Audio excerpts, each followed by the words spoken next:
This story starts out with Christopher and Jill riding up the street, and then they went to veer off to get off an exit on the highway.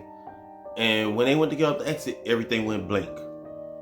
When they woke up, they look around, there's no one in sight, it's a ghost town, and they just start looking, trying to figure out what's going on. They can't process it, and they know they're not in some type of paralysis, but they must be asleep or something, but they really can't figure out what's going on. They just know they woke up in this world and everyone is gone. And when they do see people, it's like zombie-like and stuff like that. So they spent 5 days in this horror. On day 1, they were trying to go out to search for people.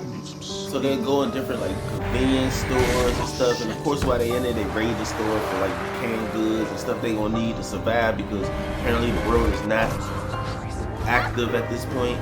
So they go in there, they see the guy behind the register and he looks weird, so they kind of back out of the store, they grab a couple snacks and like kind of run out.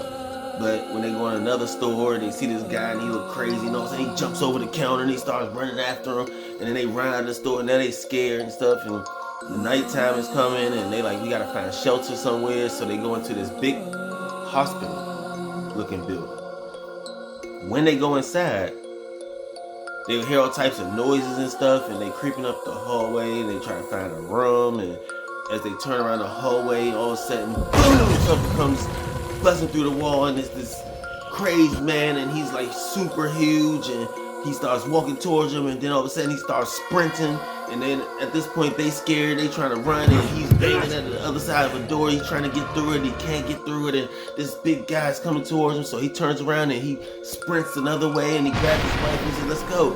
And they go and they run, they go into some room, and then they chill for the night. Now while they're in this room, they got their little snacks and stuff, they try to make peace of their situation, because now they both is frightened, and they hearing noises outside of the door, and people walking past, and all types of zombie noises and stuff, and they hear people outside, and they hear like all types of weird noises, and everything at this point to them sounds weird. Because if you put yourself in their shoes and you're in a room like that, think about how you would feel knowing that it's a bunch of dead creatures and dead dogs and some big strange man that's lurking around the building that you're in, and you're only in this one room and just hoping and praying that this guy does not show up.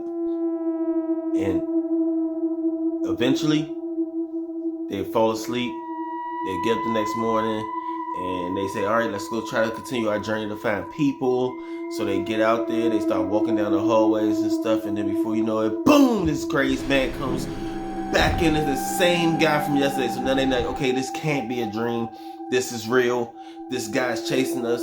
And then they walk in, and all of a sudden as this guy's coming, they see these creature looking things running on all fours and stuff, and they jumping alongside that big guy, and the big guy grabs him and he just looks at the other people, he squeezes it and crushes the head on that thing and flings it onto the ground. And then he looks back at them and he continues to work his way towards them, and they are running for their life. And then all of a sudden they find another safe room, and then they go to sleep that night. After doing a little bit of talking and stuff, they go to sleep and everything. And then before you know it, they wake up, they still in this crazed world, and people looking, and zombies here, dogs there, and they don't know what to do. So all they could do is just keep running, and for days and days, they would just keep going through it, running from the same man.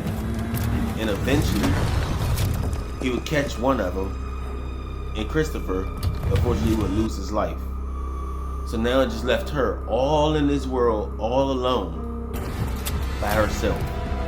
She's on full survival mode, and she's just running, and she's going to other places, and now she's at full strength fight back. She finds a pistol now, so she feels a little safe, and she's running around by herself. And every time that big guy shows up, she'll turn around and try to fire a couple shots at him, and then she'll run off. And some weird, strange way out of her dream, she was inside of a store, and all of a sudden, some cop comes in and says, "Get down!" And he shoots a zombie right over her head, and she found another alive person.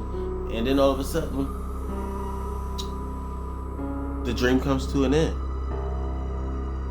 But in her dream was such Resident Evil like that we had to use these clips, because when she woke up, here's what really happened. The day they were driving and he went to get off that exit, Christopher did not see there was another vehicle that was coming on the approach right beside him, and it was a cop. And he hit the side of that cop car, and they both tumbled over, and they both passed out. They both were in the hospital, and also the officer was also in the hospital, and they all landed somehow in the same dream.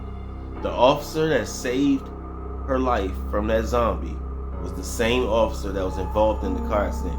And when the surgeries was over and they all came to recovery rooms and they woke up, they looked at the cop looked at them, and they recognized each other from the same dream. How did that happen? No one knows. But what we do know is that's gotta be one scary situation to put yourself into. But if you are into these type of stories, go ahead and smash the like button, hit the notification bell so you don't miss any of my 3 to 4 weekly uploads. And on Sundays, I drop a top 3. That's gonna do it, y'all. See y'all in the next video.